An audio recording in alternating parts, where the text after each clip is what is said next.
Guys, sa dami ng ahos guys, oh. Bawang, garlic, Bisaya, bawang, garlic, ahos. So paano to i-slice na mabilisan guys, papakita ko sa inyo. Kasi kung isa-isahin nyo to guys, nako, abutan kayo ng next year, trust me. So natutunan ko lang to guys kasi noong nagluto ako ng fiesta, nagluluto ako ng 100 kilo na baboy. So kung gagamit talaga ng napakaraming bawang, garlic or ahos, kaya ito yung may naisip akong idea guys kung paano mabilisan. So let's go, pakita ko na sa inyo. Yan. So ito guys, ito yung cleaver knife. So mabilisan to guys, ito lang.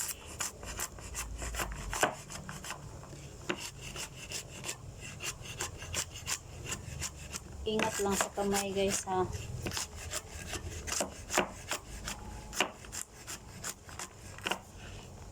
Kasi kung isa-isahin nyo yan, ako, nandyan na yung mga bisita nyo, hindi pa kayo nakahiwa. Kasi guys, hindi advisable na i-slice mo yung bawang tapos kinabukasan mo na gamitin. Hindi yun advisable guys, kasi yung bawang nag-create yun ng bacteria, lalo na pag nailagay nyo somewhere na walang takip.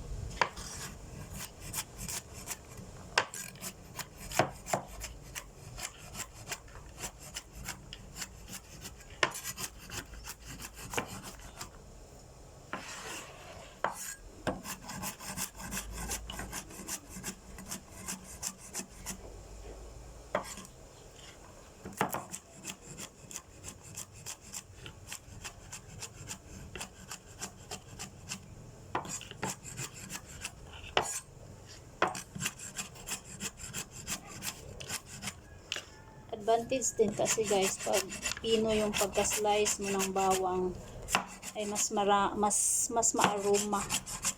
Huwag lang yung sunugin, kasi mas madali masunog yung pag-fry na yung paghiwa or mince na yung pag-slice mo. Madali na yung masunog yung bawang.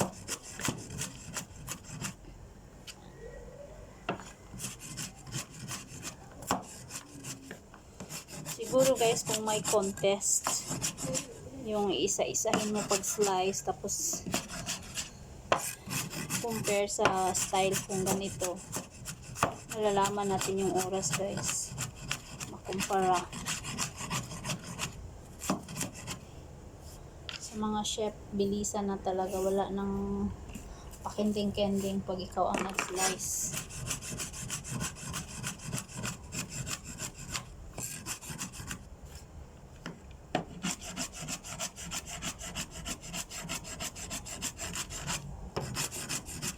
Usually naman sa pagluluto guys, fine yung pagka-slice ang ginagamit, kaya lalo na pag magluluto ka ng mga 100 kilo, kulang to. Pero huwag kayong mag-slice ng bawang ngayon guys, tapos bukas nyo gagamitin, hindi yun maganda. Magre-react yun, mag-iibang amoy nung kinabukasan, trust me. Subukan nyo para maniwala kayo.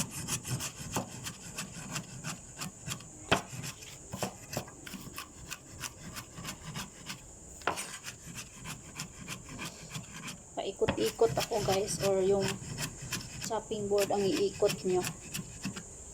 Can make turn like this, diba?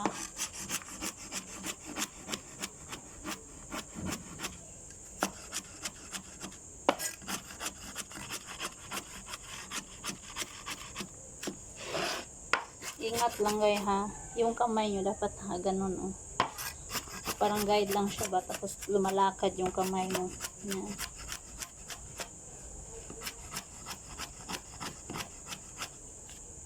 Ingat lang kasi baka masali yung kamay nyo sa pag slice nyo ng bawang. Yan. Gagawa kasi ako ng fried garlic, guys. Para sa arroz caldo. Or wait.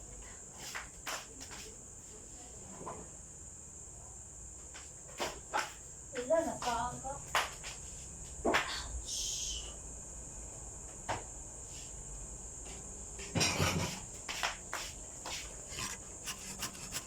Tagalog, guys. Arroz caldo or porridge. So that's why I need a lot of garlic. Loya dan mga bata. Yan maligo niya. Sukol mo, guys. So tingnan niyo, guys. Lapit na yun matapos. It's almost fine or means.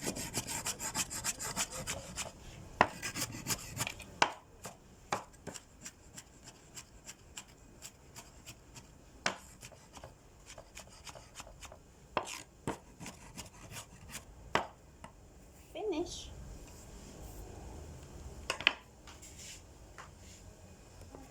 Look. Fine na siya. So, in short, guys, 5 minutes ko lang siyang i-slice. This is almost 1/4 of garlic. 1/4 kilo of garlic. So, it's quick. Thank you for watching.